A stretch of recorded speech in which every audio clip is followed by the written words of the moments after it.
بسم اللہ الرحمن الرحیم۔ السلام علیکم ورحمۃ اللہ وبرکاتہ۔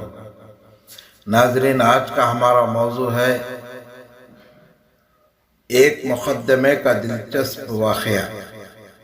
تو ناظرین، بنا دیری کیے شروع کرتے ہیں ہم یہ ویڈیو۔ دو شخص تھے، ایک کے پاس 5 روٹیاں تھیں اور دوسرے کے پاس 3 روٹیاں تھیں۔ دونوں کھانا کھانے کے لیے ایک جگہ بیٹھے تھے کہ اتنے میں ایک تیسرا آدمی بھی آ گیا۔ اس نے سلام کیا، انہوں نے اس کو بھی بیٹھنے کا کہا، چنانچہ وہ بھی کھانا کھانے میں شریک ہوا۔ جب 8 روٹیاں کھا کر سب فارغ ہو گئے تو اس آدمی نے 8 درہم اپنے حصے کی روٹیوں کی قیمت دے دی اور آگے بڑھ گیا۔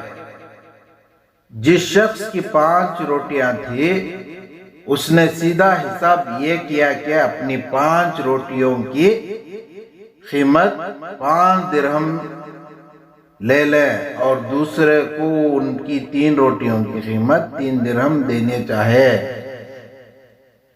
مگر وہ اس پر راضی نہ ہوا اور نصف کا مطالبہ کیا، یعنی آدھے درہم کا، 4 درہم کا مطالبہ کیا۔ یہ معاملہ عدالت مرتضیٰ میں پیش ہوا۔ دونوں نے اپنا قصہ پیش کیا۔ حضرت علی رضی اللہ عنہ نے دوسرے کو نصیحت فرمائی کہ تمہارا رفیق جو فیصلہ کر رہا ہے اس کو قبول کر لو، اس میں زیادہ تمہارا نفع ہے۔ لیکن اس نے کہا کہ حق کے ساتھ جو فیصلہ ہو مجھے منظور ہے۔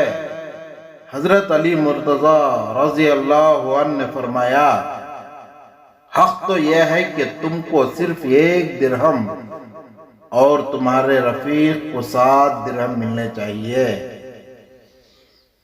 اس عجیب فیصلے سے وہ متحیر ہو گیا، کہنے لگا کہ مجھے ذرا وضاحت سے سمجھائیے تاکہ میں اس فیصلے کو قبول کر دوں۔ حضرت علی کرم اللہ وجہہ نے فرمایا کہ تم 3 آدمی تھے، تمہارے 3 روٹیاں تھیں اور تمہارے رفیق کی 5 روٹیاں تھیں۔ تم دونوں نے برابر کھائے اور ایک تیسرے کو بھی برابر حصہ دیا۔ تمہاری 3 روٹیوں کے حصے 3 جگہ کیے تو 9 ٹکڑے ہوئے۔ تم اپنے 9 ٹکڑوں اور اس کے 15 ٹکڑوں کو جمع کرو تو 20 پر 4 ٹکڑے ہوتے ہیں۔ تینوں میں سے ہر ایک نے برابر ٹکڑے کھائے تو فی کس 8 ٹکڑے ہوتے ہیں۔ تم نے اپنے 9 ٹکڑوں میں سے 8 ٹکڑے خود کھائے اور ایک تیسرے کو دیا، ایک مسافر کو دیا، اور تمہارے رفیق نے اپنے 15 ٹکڑوں میں سے 8 خود کھائے اور 7 تیسرے کو دیے۔ اس لیے 8 درہم میں سے 1 درہم کے تم مستحق ہو اور 7 کا تمہارا رفیق مستحق ہے۔ یہ تفصیل سن کر وہ آدمی مسکرایا اور کہنے لگا، اب میں سمجھ گیا۔ سمجھ کر وہ خوش ہونے لگا۔ تو ناظرین، آپ کو ہماری یہ ویڈیو کیسی لگی کمنٹ سیکشن میں ضرور بتائیے گا، اور ہمارے ویڈیو کو لائک کریں اور ہمارے ویڈیو کو زیادہ سے زیادہ شیئر کریں، اور آپ ہمارے چینل پر نئے ہیں تو ہمارے چینل کے ریئل وائس کو ضرور سبسکرائب کریں اور بیل آئیکن ضرور دبائیں تاکہ ہر نیا آنے والا ویڈیوز کا نوٹیفیکیشن سب سے پہلے آپ تک پہنچ جائے۔ اور ملتے ہیں ایسی ہی ایک شاندار ویڈیو لے کر، تب تک کے لیے خدا حافظ۔